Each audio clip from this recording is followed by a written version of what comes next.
У меня так само невеликий выступ, присвячений, може бути, криху нечеканому боку життя міжвоєнного города,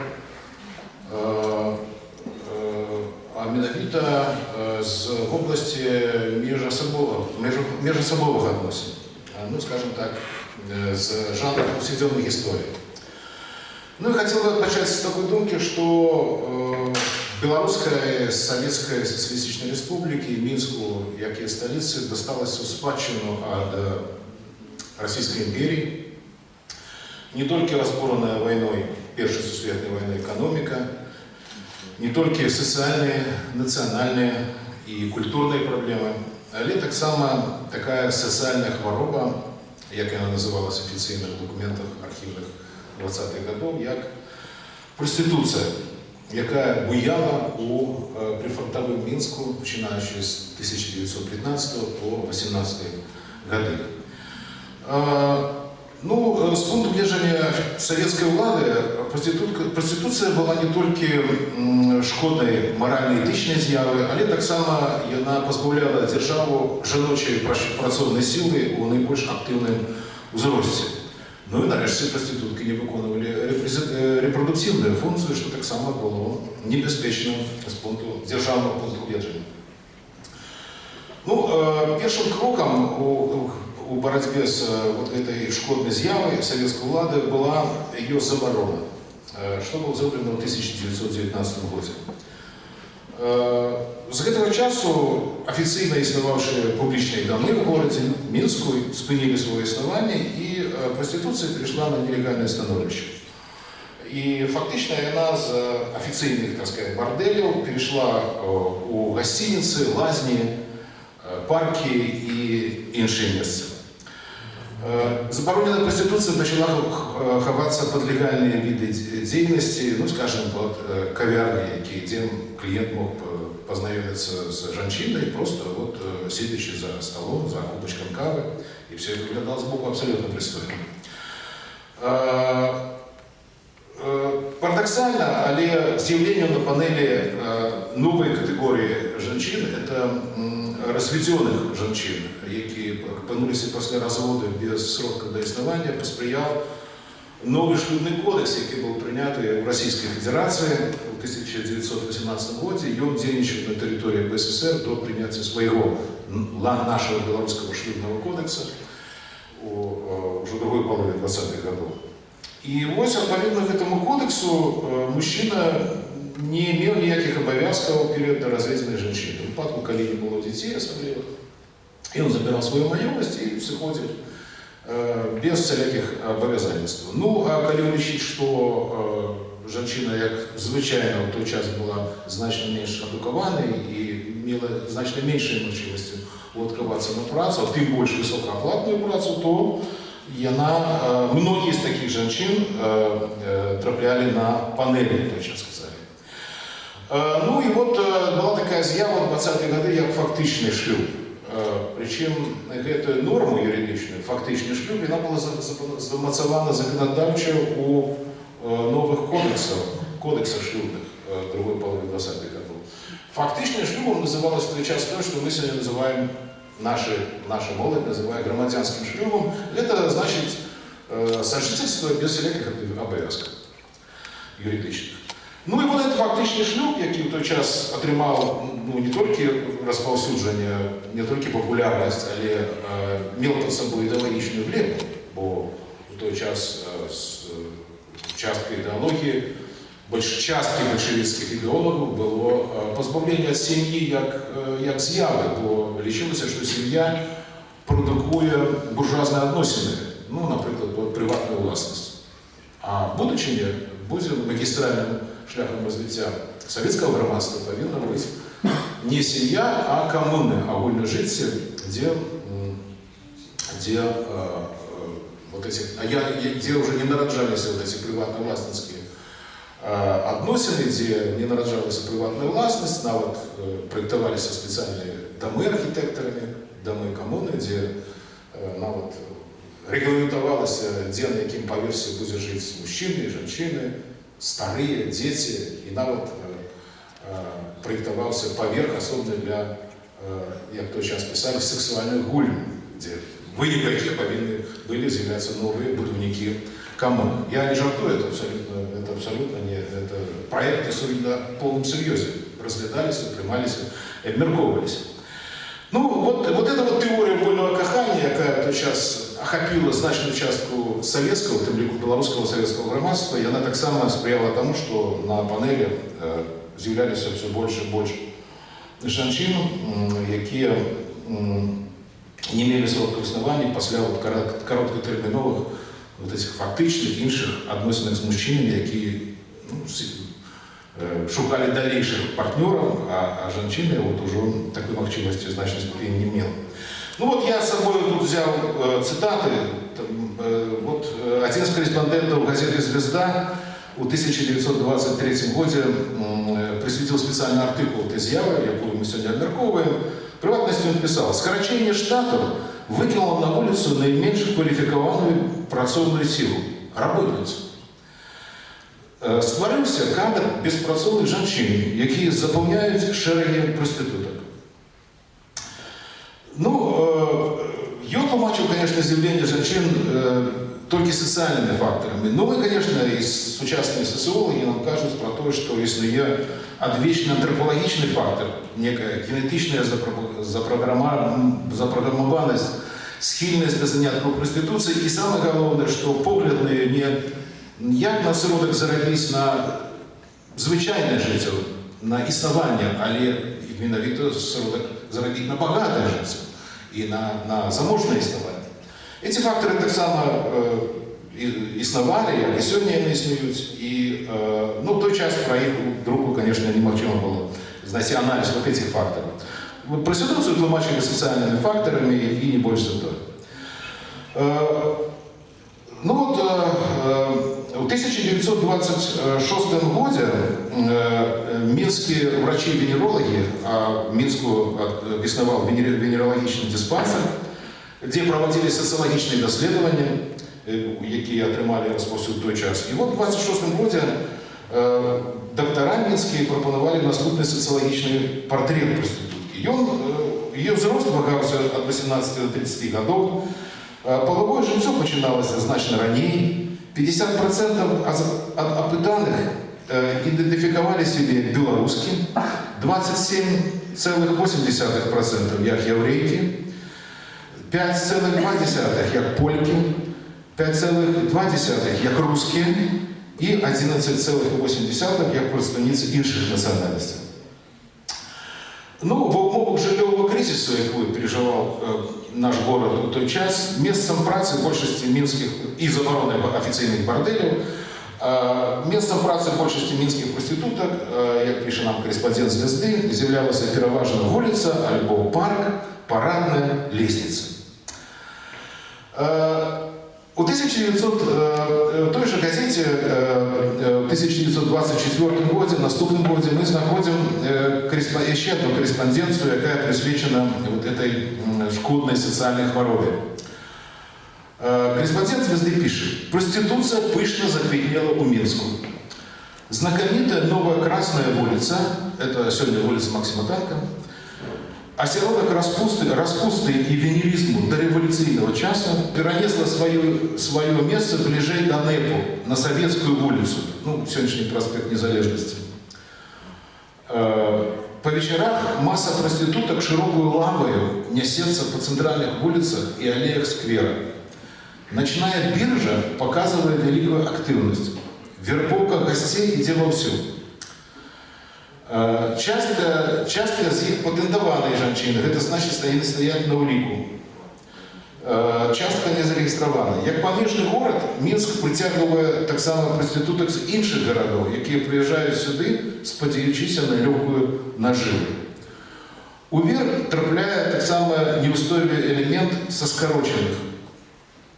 Проститутки воскресили старі традиції. Каля кожної утворилися цілі шереги сутенеров и інших рыцарів ночи, немилосердно эксплуатующих своих сябров.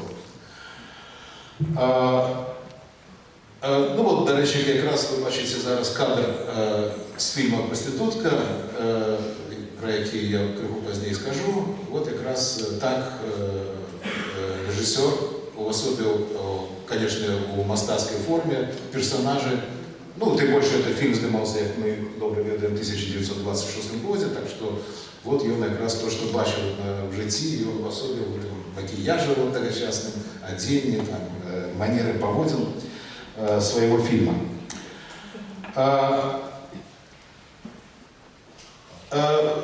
Ну вот ещанский персонаж, ну это чисто иллюстрацийная фотоснимок, как мы передали вот эту атмосферу тех вот этих 20-х, ревучих 20-х, как про них сказали. Ну вот батька белорусской советской социологической науки Семен Вальфсон у своей знакомитой книжцы под назвой «Социология брака и семьи. Опыт введения в марксистскую генеалогию», и она вышла в Минске в 1929 году, и он пишет про 446 борделей, которые были раскрыты милицией только за 1927 год у 8 округовых центров БССР. И он же дозволяет доведаться про певные детали гандлю жіночим телом у БССР в часи НЭПу.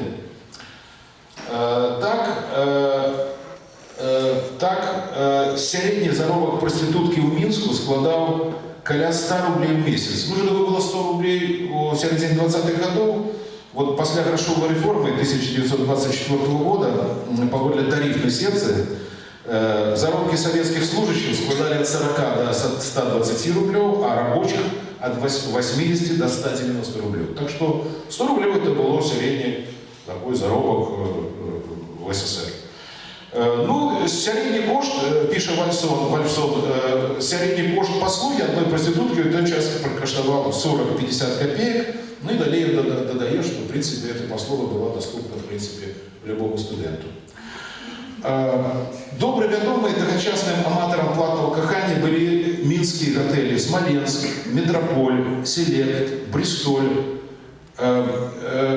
господари и арендаторы, яких в разные часы притягивались до криминальной отказности. По этому артикуле были осуджены, архивный документ нам дает прозвище, заховал вот этих вот мадам, как их называли, які утримливали вот эти заведения, мадам Бергард, Дроздовская, Казаринович, Купинская, Беловодская, Мильграм, Жуковская, Вальфсон и інших. Ну, милиционеры писали, что после закрытия публичных домов на Новочервоной, Новокрасной, это сегодняшнем танка, тайные бордели расползлись по всему городе. И они издавали на улицах Захарьевской, Интернациональной, Комсомольской, Ленинградской, Преображенской, Широкой, Новозамковой, Сурожской и інших. Часом подпольные бордели у Минску набывали экзотичные формы. Например, у 1928 года директором Минского кинотеатра «Интернационал», это был Эдем революции, до Минского кинотеатра «Интернационал» Эйдус, некий Эйдус, разом с помощниками, комсомольцами Геллером и Райтисом организовали у кинобудцы специальное помещение для проституток, где на сродки Белдяж-кино заказали ложе под видом варштату для работы. После усталевания советской влады проституция была поставлена, как я уже сказал, поза законом. Большевистское керівництво лічило працю проституток невитворчою, соціально шкодною і тому розуміло є класових ворогів. И вот, в принципе, уже у 19 году, то есть после первого обвещения в СССР, сформировалось два подхода, официального подхода до проституции. С одного боку, значит, это было, значит, покарание, то есть карный подход. С іншого боку, это был, скажем, назовем его реабилитационный подход, когда женщины лечились ахвярами, и их треба было просто перевыховать, ну, скажем, по сегодняшнему мове перепрограммовать. Вот когда в 1919-20 годах перевага отдавалась первому, это значит репрессивному такому подходу, то 1921 по 1929 год другому. Ну вот Значит, карный подход уособливался, прежде всего, конечно, у покарания организаторов притонов и сводников, и тех, кто утягивал занятки проституции неполнолетних. А вот реабілітаційна праця у ГДНП, вона була розгорнута значно в ширшем масштабе. Ну, прежде всего, хотел бы сказать, что у Минску с 1922 года основал Республиканский совет по борьбе с проституцией при Народном комиссариате охраны здоровья. Но я думаю, что вот навык то, что при наркомате здоровья стварается специальная структура по борьбе с этой з'явой, это уже свидчит про ее померы.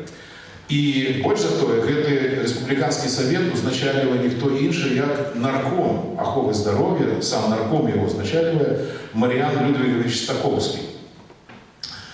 У склад этой структуры вошли представники профсоюзов, женотдела, Центрального виконавчого комитета. Были спробы створить подобные структуры на уровне округ, на уровне поветов. Так само існували боротьбу, змагалися з проституцією, так само, значить, отдел по охове матери и немовля наркомата оховы здоровья. Вот існував такий, яны в приватности взяли на улик 650 мінчанок-одиночек, які виховували одних дітей без допомоги мужчини і лічилися потенційними вот, ахвярами, так само, людьми, які можуть трапити вот в этот вир проституции. Ну и, кроме того, існував отдел борьбы с социальными хворобами. Вот я не выпадково вирішив назвать свое выступление «Борьба с социальной хворобой», бо проституция лечилась и социальной хворобой. И вот специальный отдел по борьбе с социальными хворобами, який так само існував в структуре народного наркомата охраны здоровья. Вот вы бачите, зараз якраз дымок зроблений у одной из вот, реабилитационных установ, які відкривалися спеціально для этих женщин. Ну вот, например, у Минску в 1923 году на улице Коммунальной, это сегодняшняя улица Максима Богдановича, почал денежить открытый советом лечебно-працовной профилактории для проституток под назвой «Дом беспритульной женщины» имя Розы Люксембург. У этом доме жило около 30 женщин.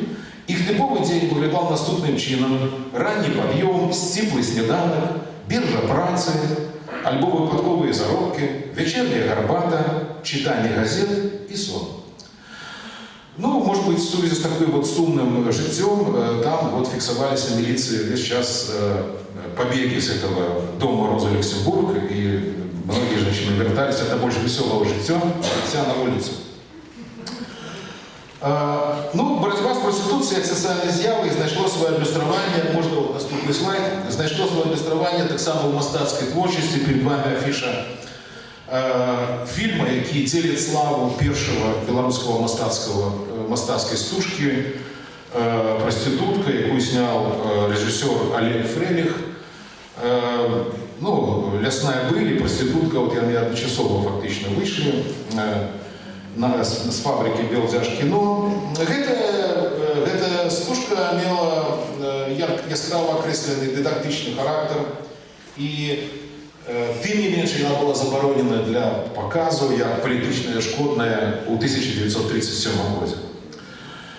У 1926 році белорусская молодежная газета «Червоная змена» змістила нарис под назвой «Мерзотник», у основі якого був покладений абсолютно сапраўдны реальний сюжет життя поэта Анатолія Вольного.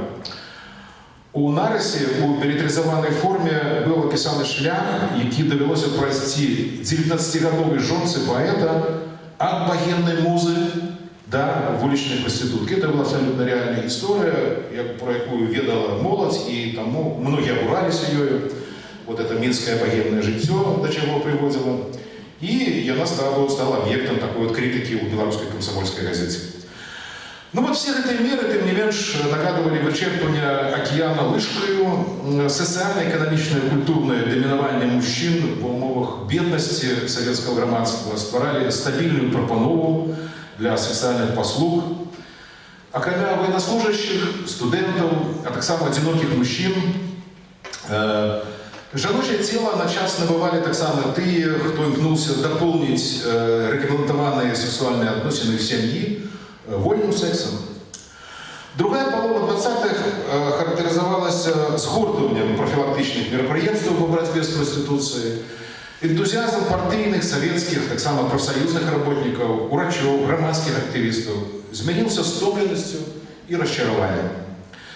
До хронічного недохопу сродків додалося розуміння надзвичайної складаності соціальної реабілітації проституток, у приватності їх працового уладкування. Ставлення в працовних колективах для жінець кохання, як для людей другого гатунку, підмацовувалося нежаданням многих з їх займатися тяжкою, низькооплачуваною працею. Нарешті з'явилися перші спроби правоохоронної системи змагатися не со з'явою, а за її ахвярами, які увособилися у перших висилок проституток у Соловецький лагер особого призначення, які відбулися уже в 1927 році. Ну а на межі 1920-30-х годов борьба з проституцією у СССР, ну в Мінську у приватності, як і в годы воєнного комунізму, почала знову проводитися виключно репресивними методами, що привело до його кончаткового заходу у подполье. Вядомый советский специалист в галине социальной гигиены Давид Горфин у своем артикуле, написанном в 1940 году для Великой советской энциклопедии, писал: «СССР – одиная країна в свете, у якой проституция кончатково ликвидована, и где суцельно знищены причины и корени, что ее силкуют». Подобное официальное ставление советской влады до проституции признавало до часов перебудовы, когда в 1987 году была уведена административная отказность за занятки ею у выгляде попередження альбо штрафа. Ну, а можно, коли ласка, наступний слайд, тогда еще один, да? Ну, и вот подробязно про то, что отбывалось у сфере вот этих особистых относинах людей у 20-х годы, вы можете прочитать вот у моей книги, якая так и называется «Сексуальная революция в Советской Беларуси в 20-е годы». Дякую за увагу. Готов отказать на ваше питання.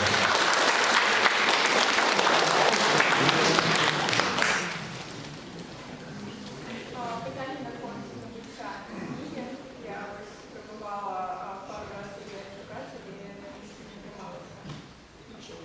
Книжка, ну, я думаю, что уже где-то на букинистах и библиотеках, она вышла в 2017 году. А у вас у наявності нет? Не, на жаль, она разошлась из-за воды. Больше желающих выдавать такие книги нема, тому... Может, вы поглядите в электронном формате, она...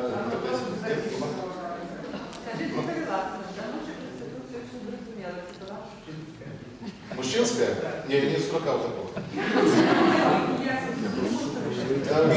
Вельми така частая вот громадская думка, критикує вот этих сутенеров, які обслуговывали вот это вот эту сферу послуг, яны постоянно у газетных артикулах, в документах милицейских, яны являются объектом полювання з боку милиции вот на этих мужчин, где и критика идет на их як непрацовных элементов, а вот такого не устрока. Скажите, если я правильно поняла, то существовало более 460 мест, да? Да, это Вальсон кажет, что милиция выкрыла 460 подпольных борделей в 27 году.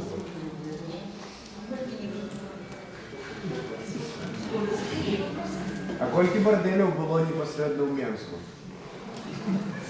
Не веду. Нема статистики. Невеличкое питание. Вы казали, что большая частка женщин, которая працевала в этой сфере, удержаться было с 18 до 35 в житиях. То это все ж таки час, когда женщина может стяжать. И насколько была великая проблема, что сироты такой группы населения могли стяжаться здесь. Альбо они неким чином могли это продухилить. Ну, видите, вот, снова-таки, я могу сказать, вы поглядите, у меня есть статистика, я с собой не брал, статистика абортов. Это была великая проблема была. Вот выником вот этой сексуальной революции, вот этой вот относин, новых относин, там называли новая женщина, да? Новая женщина, новые относины. Выником было резкое увеличение колькости, ну, аборты были декриминализованы, хутка яны заборонены уже в 30-х годах, а вот сейчас это робилось. Ну, и описываются такие выпадки, когда на вот эти аборты робились в таких вельми не медицинских, скажем, не медицинских умовах.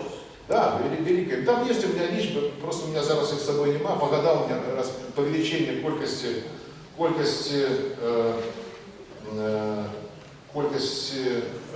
ну вот я могу дать колькость абортів у меня с собой нема, но я вам, например, могу дать личбу звертання, и, может быть, можно уявить себе вот, какая вот ситуация была в городе. Я могу дать статистику работы Минского венерологичного диспансера.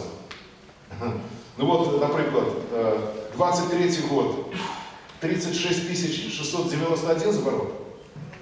24 год, 42 390 заворотов. 1925 год, 70 591 заворот. 1926 год, 85 641 заворот. Это только Минский кожный диспансер. А вот это снова не надо. Я сказал, звороты, а не люди.